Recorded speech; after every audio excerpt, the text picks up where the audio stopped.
Well, Melody, what are you cooking today? What do you think I'm cooking? Okay, what am I cooking today? You know, I Boiled don't- water? Boiled water. I'm boiling water. My mom taught me how to do that when I was young. It's the real challenge. It is. You know, this is a breakfast polenta that I helped cook when we were at Young Disciple Camp. Okay. And the kids loved it because I love corn and I love polenta because I'm allergic to wheat. I wanted something different for the kids. So this was a really good idea. My friend Carol, she said, we used to do this recipe out in California at Loma Linda. She said, well, maybe we could do it. So we got in there and put this together. And I'm telling you, I love it. Yeah. I love it. And Melody does do a lot of ministry work, young disciples, mission trips, things like that. So if you ever need to get somebody to chef your events, give her a call. And she's usually, booked quite a ways ahead of time. So make sure you call early and get you on the calendar. We are busy, aren't we, Mark? Both of us are. I know my next tour, I've got 60 speakings in 62 days. Oh, I can't believe you got 2 days off, Mark. Why? Yeah, I know. So what do you got going on here? This is the coconut milk that's in the can. This is not the one with you buy. the chunks and the With all of it, with the whole fat. The fat and right. Right. The thick and the thin. I like this because I like the flavor it brings. And it's got fat in it. That's okay. It's not that we can't have fat. It's the bad fat. There's some salt right there, Mark. If you'll just give me a pinch of salt. He knows I am with salt. Is that enough for you? Yeah, that's plenty. No, get out of here. Oh, no. And I want some. I know, you're going to want more. No, don't even think don't about do it. that. Give me some vanilla. I know what you're making here. You got to have some salt in it. Come on. Yeah, probably. Are you just going like that? Give me another. This is pure. Okay, just a little bit then. Okay, I love vanilla. I love the flavor of it. Because you're getting a breakfast savory. Exactly. So. And what salty sweet. Yes, I want to add my dates. Love dates. Oh, Mark, this is where I'm going to get my sweetener. And I am going to just let that simmer just a little bit. Now, because my water should be nice and warm when I start to pour in my polenta, which I'm getting some heat there. Yeah. It sounds good. I'm going to add the polenta. And you do a constant stirring? Because that's what I do. Anytime I'm doing... I do. I like to stir my polenta. I don't want those big lumpy chunks that sometimes you get in a cooked breakfast cereal. A lot of people will just put that in there, and if they wait 1 minute, 30 seconds, you got these things that are just impossible to have to whip through. Yeah, you do. So I just constantly stir and constantly bring it in there. And I don't like a thin, runny breakfast cereal. Now, are you guesstimating then? Are you going to use all of this or no? I usually do a 3-1 ratio. So if I have 3 cups of liquid, I'm going to have 1 part of the polenta, the dry cereal. And you had how much water? I had 2 cups of water and 1 cup of the coconut. So I had a little over a cup, maybe a cup and a half in here. So I thought, just in case, just in case. Yeah. I want it thicker, and I don't, Mark, because this is going to thicken up even more. So now I'm going to add my nuts. I'm going to add my coconut. I'll just give all of this to you there. And I've got, about a half a coconut, or half a cup of each of them. Look at that. Doesn't that look good? So you're going to let this simmer or just put the lid on it? I'm going to let this simmer for just a few minutes. See, a lot of times... Then I take my heat and turn it off, and now I just want it to sit there because the pan's hot.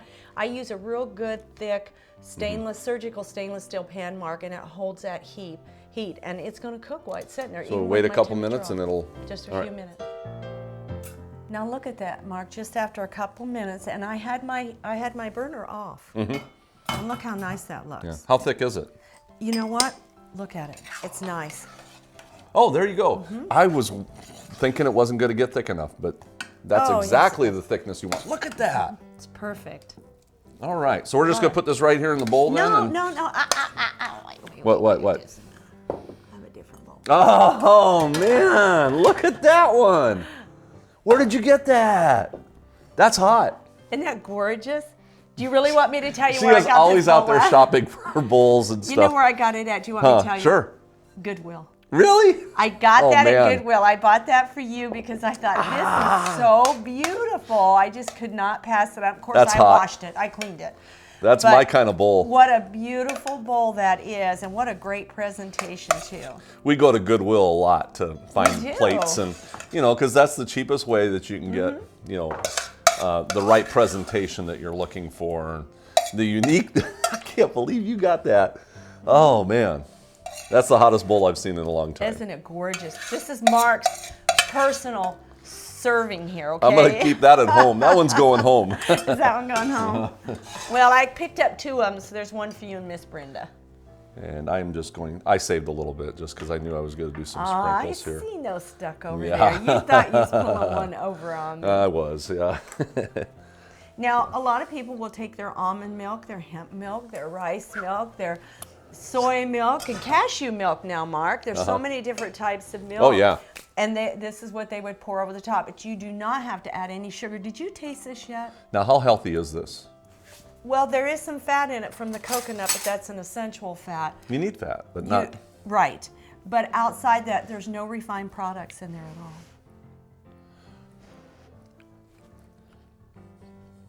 Just gives a whole new flavor to me to polenta. Wow.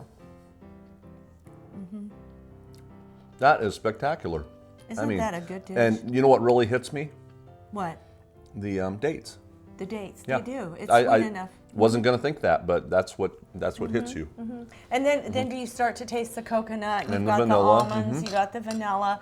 You can put banana in that if you want to. I just think it's simple and it's a way to take the polenta and make something different. Yeah, and just make sure you cook it long enough, and Right. and if you do that process and you let it sit there for like 20 minutes, if it is a little too thick, you Add just water. add a little bit of water or Or something. a little bit of the coconut milk. Just enough to loosen it up. That's what we do in the commercial kitchens. Sure. A little thick, just keep loosening it up. I would much rather have a product that has to be cooked like a grain to be a little on the runnier side than on the thicker, the thicker side than runnier, because you can't add the grain uncooked back into the product, but you can always add a liquid to thin it out. Yeah. So yeah. And I guess, being that we're basically a culinary arts school teaching you how to cook healthier, I'd have to give this one an A+. Oh, well, Yeah, thank you. and I don't do that very often, No, but he that does that not, is definitely a But Mark, go-to. Mark's a wonderful chef. I mean, he is amazing. And it takes a lot for a chef who tastes other people's food and says, that's really good. Because a lot of times they won't do that. Yeah. But Mark, Even if it was good, right? I'm serious. Even if it was Yeah, good, they don't. that's But- those selfish chefs that are but just, you know what? just got to do it this way. Mark and I work so well together Yeah. that if he has a great product, I'm loving it for him. And if I have a good product, he's the same way. He really, That's hot. lifts it up. But So- I did have somebody ask me yesterday, we were talking about polenta, and they said, what is polenta? And polenta is cornmeal, but it's not as processed. So it's very grainy. It's before it gets to the cornmeal, like you would use your cornbread. And they got white and yellow. They've got white and yellow. I just like the yellow and see it more often. We should see if we can find the blue. I have seen it And they somewhere. got blue corn. They might have a blue cornmeal. That'd be great for the kids. Oh yeah, kids would love that. I wonder if they'd Yeah, even like, yeah. ooh, what is So- that? Amen. Well, there you go. A+, making a breakfast cereal out of polenta and cornmeal. Some items you just have in your kitchen. Very good. I'm impressed. Well, this is another edition of Mark and Melody in the Kitchen, so make sure you join us next time here on the set.